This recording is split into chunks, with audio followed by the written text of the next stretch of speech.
Hi, 你们好. Welcome to my YouTube channel, Shanghai Jing. It's Zoe, I'm back. Zhou, my last name, Yi, my first. Today's topic is History of the Old Shanghai, Part 7, The Three Big Shots.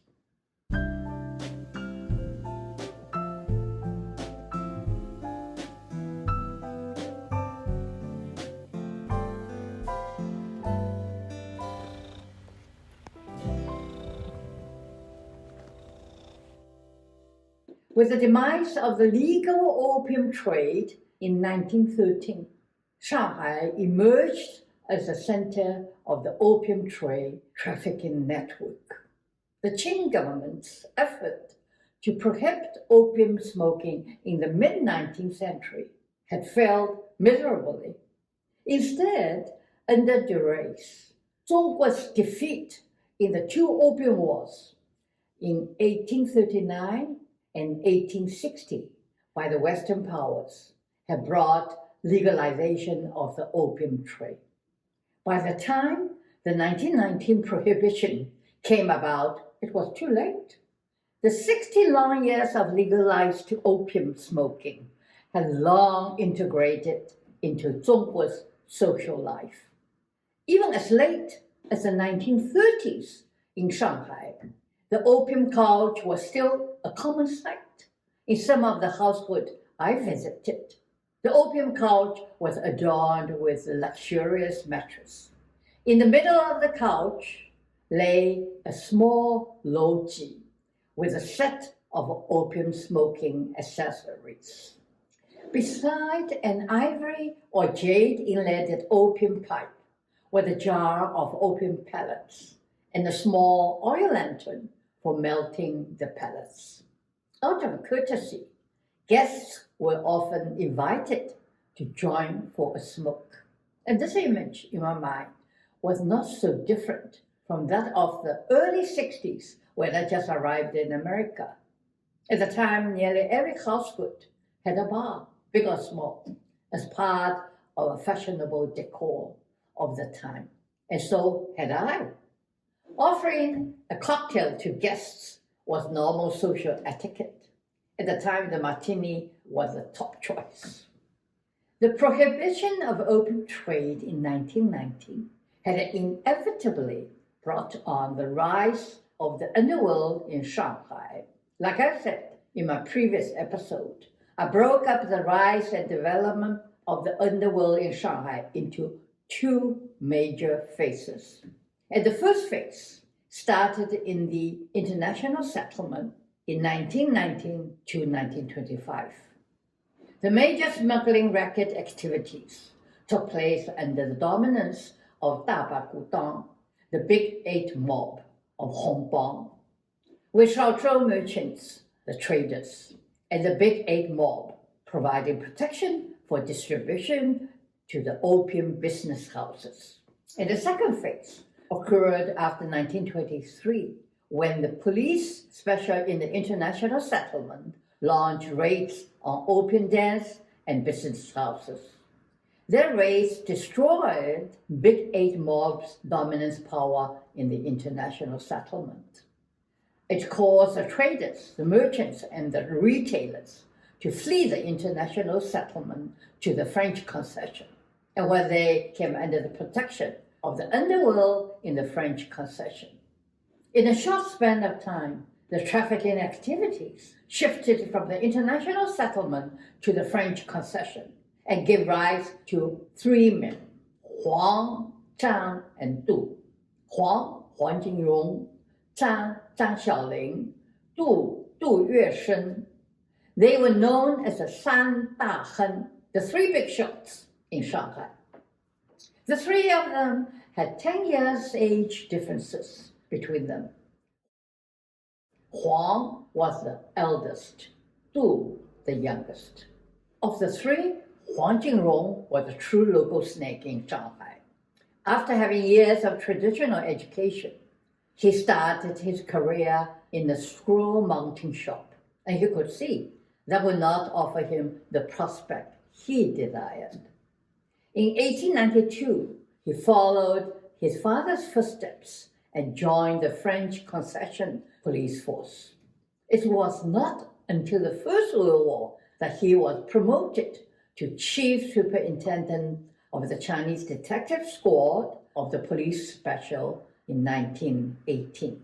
This promotion was only made possible by the large number of French officers who had returned to France for service in the war. His usefulness to the French authorities derived from his close relationships with the local Qimbang and Hongbang, and his tea house served as his headquarters, where he developed his connections with the underworld in Shanghai. He had brought in many Zhongguo detectives to work within the two foreign concessions. They provided him with an extended channel with the police forces in the international settlements. Over the years, he had assisted the chief of the Sandaheng, the detective squad, to clean up gangsters' activities in the French Concession. And in 1919, he helped the French authorities break the shopkeepers' strike. And this had earned him the nickname of the Great Wall of Security in the concession. Huang was not a Banghui member, but joined Qimbao later only after the Lincheng train kidnapping incident. In May of 1923, a Shanghai-Beijing express train, known as the Blue Express, was held up by thousands of bandits led by Shen Meiyao near the town of Lincheng in Shandong. 110 passengers were kidnapped and held for ransom. Among them, 39 were Westerners. The three municipal authorities sought Huang's aid to release the hostages. Through his connections in the underworld, with the assistance of the influential Qimbang leader Zhang Renkui's associates in the Shandong region, Huang was able to resolve the complex negotiations which involved the Beiyang government in Beijing, the British and Americans in the international settlement, the French in the French Concession, and the warlords in Shandong, and the bandit leader Shen Meiyao. The hostages were released 37 days after, in June. The outcome won him the name of Comprador of Violence among the Westerners in the two municipalities. But more significantly, it fortified his power among the underworld societies in Shanghai. In return for Zhang Renkui's help in releasing the hostages, he joined Qimbao as Zhang Renkui's disciple and became a member of the Tong generation. At the peak of his power in 1925, Huang retired early after the scandal of his infatuation with the popular Jinju actress Lu Lancun. The incident was caused by the scornful remark made by Lu Yuesheng's son during Lu Lancun's performance in Huang's theater. The young man's remark provoked Huang to assault him brutally. Lu Yuesheng vowed vengeance for his son and asked for He Fengling's help. He Fengling was a warlord presiding over Shanghai at the time. He viewed Huang's assault on his commander officer's son as having indirectly caused him to lose face, and therefore an insult on He himself. He ordered the arrest of Huang and took him to his headquarters in Longhua. Huang's arrest and imprisonment were an enormous loss of face. Shortly after his release, and grateful for Zhang and Du's effort to rescue him from the warlord, he entered into a sworn brother relationships with Zhang and Du. This indicated a new equality between the three. Thereafter, Huang relinquished his real power and retired with status of an honored elder, leaving all policy decisions with Zhang and Du. And now Zhang Xiaolin.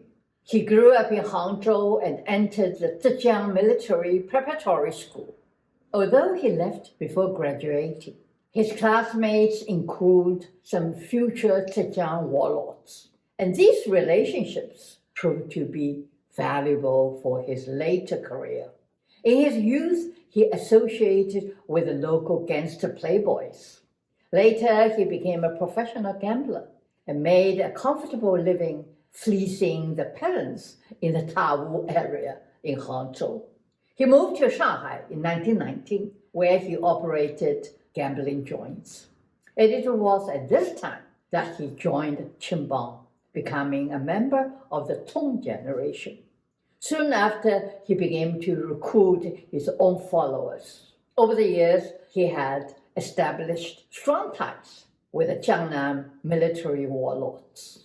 In 1925, he had extended his relationship with Huang and Du, for whom he played a key role in mediating the illicit operation with the warlord militarists in power. This resulted in him assuming a leadership position with their organization. Now, Zhang had a high degree of literacy, which set him somewhat apart from the other two. However, the emergence of the collective leadership proved to be beneficial to all of them and worked quite well. They became popularly referred to as the Sandaheng, the three big shots in Shanghai. In the end, Zhang Xiaolin was assassinated by his bodyguard for being a collaborator during the Japanese occupation in 1940. By then, his usefulness to the syndicate had already weakened. And the youngest, Yuesheng, was born in a very poor family in Gaoqiao, a rural hinterland across the Wangpu River from Shanghai. His father had worked in the Imperial Maritime Customs, checking goods on the wharf. His mother worked in a cotton factory to make ends meet. On a visit to his hometown decades later, at the peak of his career as the chairman of Dada Steam Company, he reflected on his impoverished childhood for being deprived of education after only 4 months of schooling because his mother couldn't afford to pay the 50 cents tuition. Later, he established Zhengxi Middle School to provide free education to talented children for poor families. But besides learning to sign his own name and read and write a simple note, he remained illiterate throughout his life. He lost his parents at a very young age and was brought up by his maternal uncle. As a young boy, he spent most of his time at gambling dens where local hoodlums hung out. Through his paternal uncle, he left Gaojiao for Shanghai at age 14. For 5 years, he worked as an apprentice in the fruit store, but was then dismissed for stealing funds to cover his gambling debts. This was followed by years of lowly living as a street bum. His livelihood became that of a small-time opium dealing, robbery, and extortion. In his early 20s, he earned his keep by doing odd jobs around the brothel, and later by working as a protector for 10 prostitutes. It was not until 1910 that he became a follower of a local gang boss, Chen Shichang, which enabled him to join Qingbang as a member of the Wu generation. The real turning point came only after Chen Shichang introduced him to Huang Jinrong. He started by working odd jobs, by then eventually worked for Huang's wife, Lin Guishen, whom he addressed as Shimu, the mother teacher. While Huang was cautious not to get involved directly with illicit operations, it was his wife, Lin Guishen, who carried out the opium trafficking operation. Lin Guishen was a former brothel keeper, a shrewd and intelligent gangster entrepreneur. She was the first one to recognize Du's abilities and gave him the chance to learn the business. and eventually entrusted him to represent Huang as their negotiator in all aspects of the operation. Du was forever grateful and remained loyal to her, supporting her for life after her divorce from Wang. Du was ambitious, far-sighted, and a great negotiator. His organizational capabilities and shrewd strategic thinking were clearly revealed in 1925 when Huang planned to take over the opium trafficking from Big Eight mob in the international settlement. Over the years, he gained power through the Sandaheng Company, a triumvirate company owned by the three big shots, which controlled a large part of the financial resources for their opium trafficking operation. At the same time, through his negotiating ability, he built up his own connections with both the foreign authorities, the leader of the National Party, and Shanghai's powerful bourgeois elites. By the 40s, his power and influence had reached legendary proportions. He tactfully projected a public persona of a legitimate and benevolent philanthropist in Shanghai society. His power waned soon after the Second World War, when Jian Jieshi's government returned to Nanjing. By then, the political environment in Shanghai had changed. While he was still powerful and influential, his usefulness began to fade. He left Shanghai 3 weeks before the Revolutionary Liberation Army entered Shanghai in 1949. Du died in Hong Kong in 1951 at age 63 from long years of excessive opium smoking, an addiction he was unable to overcome. In view of the rise and fall of the three big shots, I can say that the development of the underworld in Shanghai in the 20s and the 40s clearly reflected Shanghai's political environment at the time. It was a time when Shanghai emerged as an industrial center with mass peasant migration into Shanghai from rural hinterland. Many of them ended up in living outside of law, becoming bandits or local thugs. While crime rampaged through the city, the underworld Baohui was their best chance for advancement. Shanghai was known as a city with states within a state, with three separate police jurisdiction systems, alongside the two colonial states. The local municipality had limited sovereign power, and the warlords were constantly in a state of chaos with an unstable succession of rulers. They provided military protection for the illicit opium passage through the territories. In return for the provision of services, the warlords were able to raise up to 5 million yuan per month under the guise of taxes on opium trafficking. As for the two foreign concessions, their cultural power declined after the Second World War. More and more, they required the local underworld power to combat crime in the concessions, on the principle of using a thief to catch a thief, in return for their assistance in maintaining order in the concessions. And the leaders of the Kuomintang, the National Party, also needed them to combat the rising revolutionary masses. The success of the three big shots came from their ability to offer each of them exactly what they needed. Once the political environment changed and their usefulness faded, their power diminished. It was based on this understanding that I wrote my historical novel On Fortune's Shore.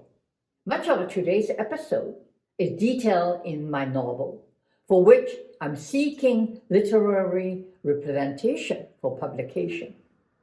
Through the tale of a family saga, the novel delves not only into the interrelations between the underworld and the political environment in the early 20th century in Shanghai, but Shanghai society in general during that period, and the generations that came after them.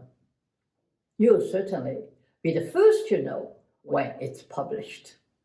Now, thank you again for listening. Take care. 保重